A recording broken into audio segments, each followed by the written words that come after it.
Bienvenue dans ce nouvel épisode, le numéro 8 du podcast Réflexion avec Jessica Lévesque-Otis.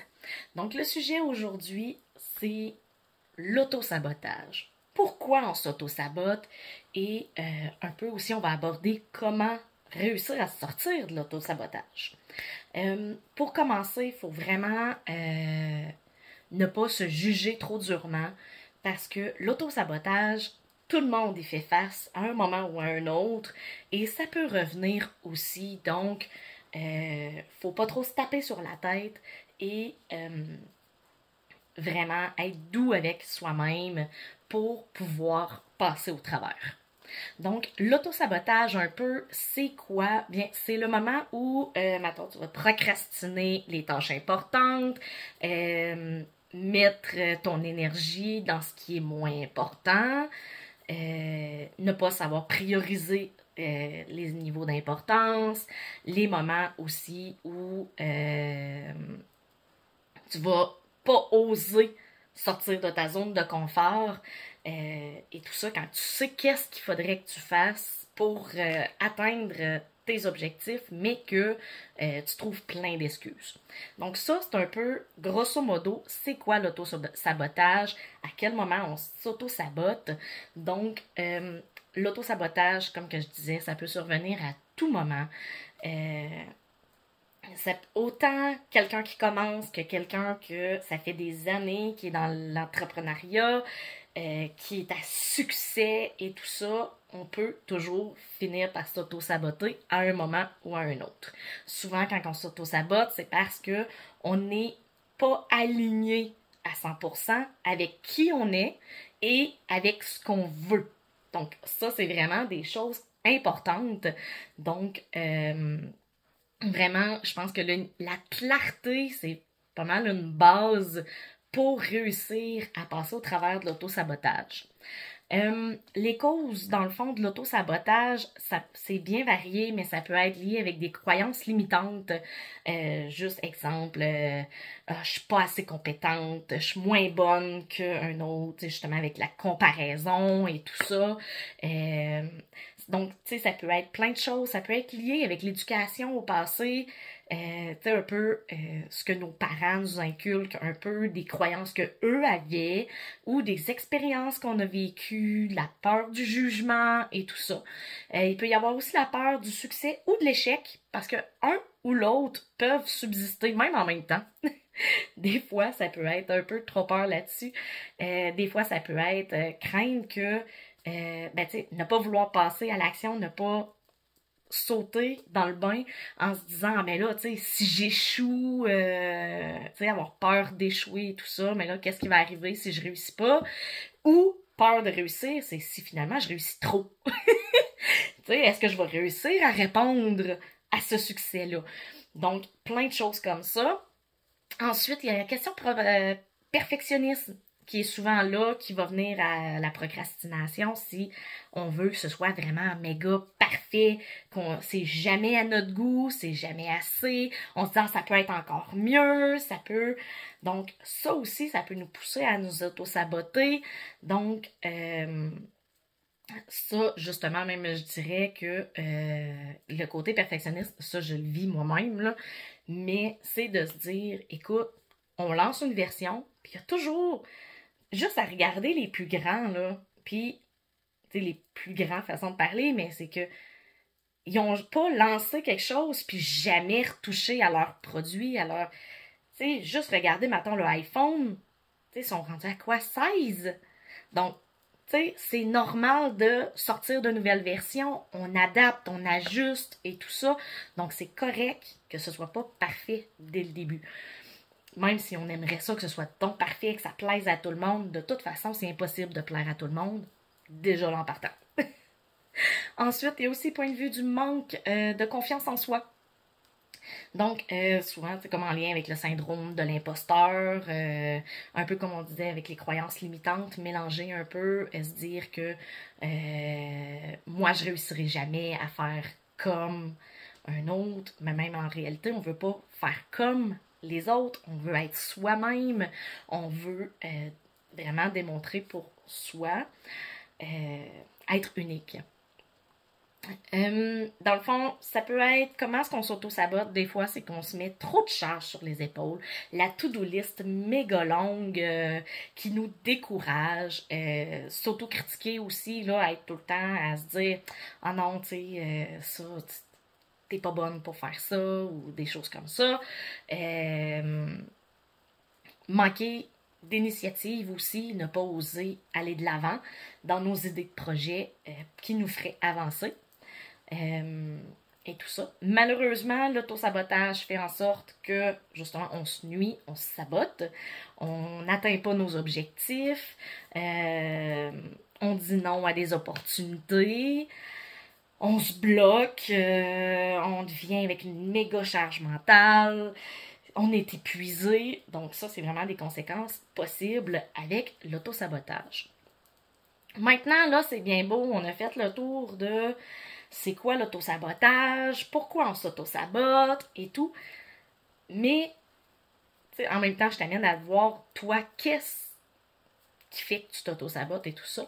Mais justement, les solutions pour se libérer de l'auto-sabotage, ça commence par, numéro 1, prise de conscience. C'est prendre conscience qu'on s'auto-sabote et ne pas oublier aussi que c'est correct, c'est normal. L'important, c'est de ne pas rester dedans l'auto-sabotage. Donc, justement, prendre conscience donc de ces mécanismes aussi. Donc, c'est de s'observer à quel moment, des fois, on peut s'auto-saboter et tout ça pour pouvoir anticiper.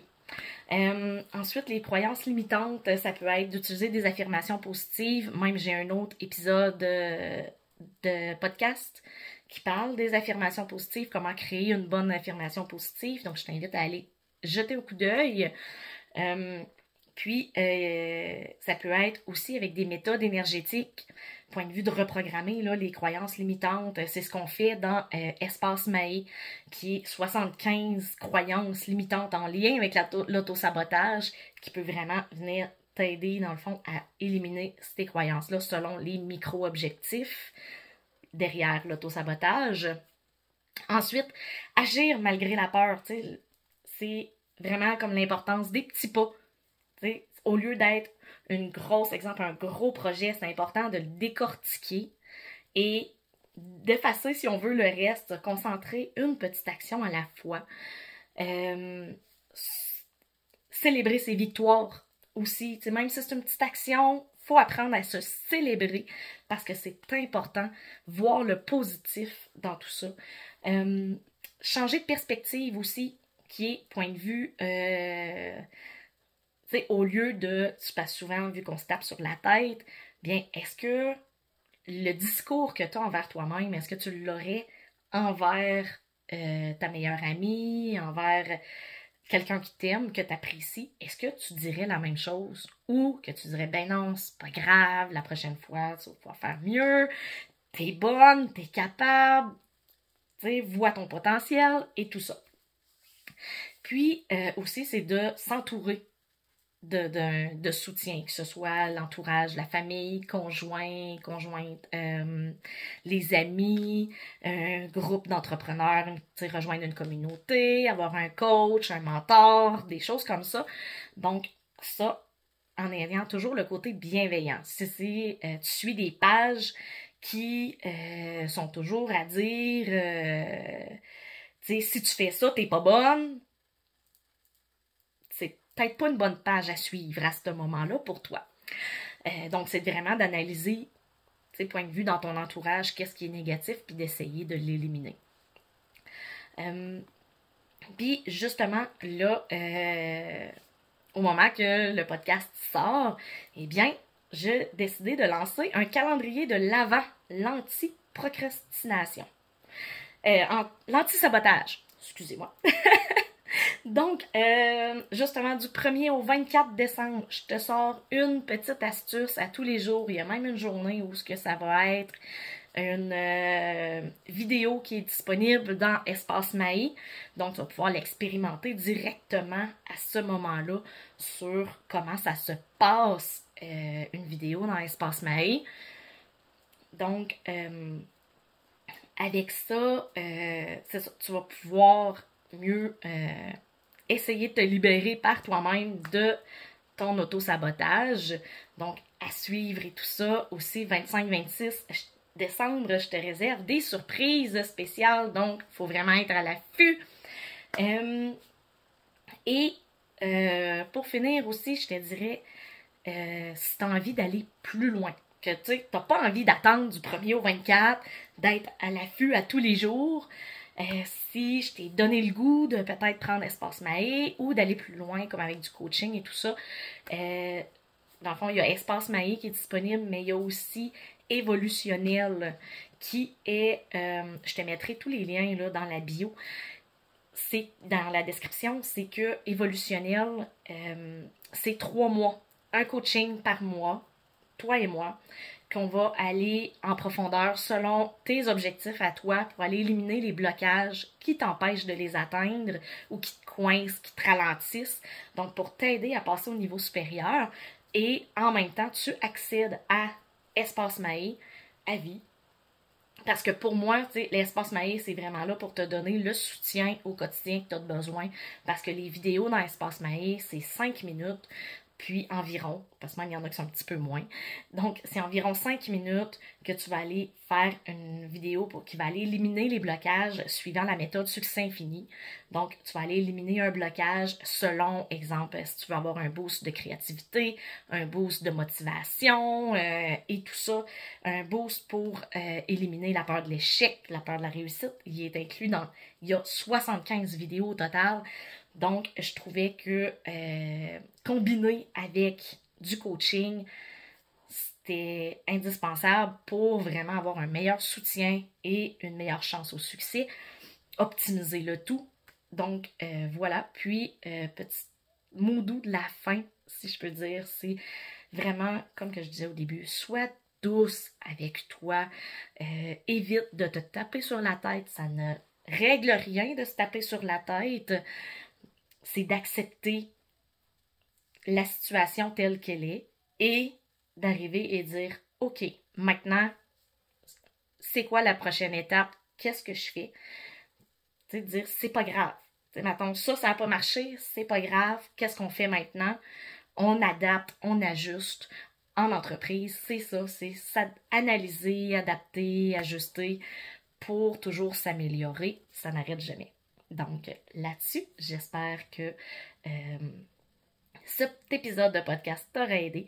Si tu veux, tu as aussi la version blog, si tu veux aller revoir les points un peu que j'ai mentionnés, ça peut différer parce que je lis pas mon blog, on s'entend, donc c'est différent un peu, mais des fois, le lire, l'entendre, ça peut faire 2 effets différents.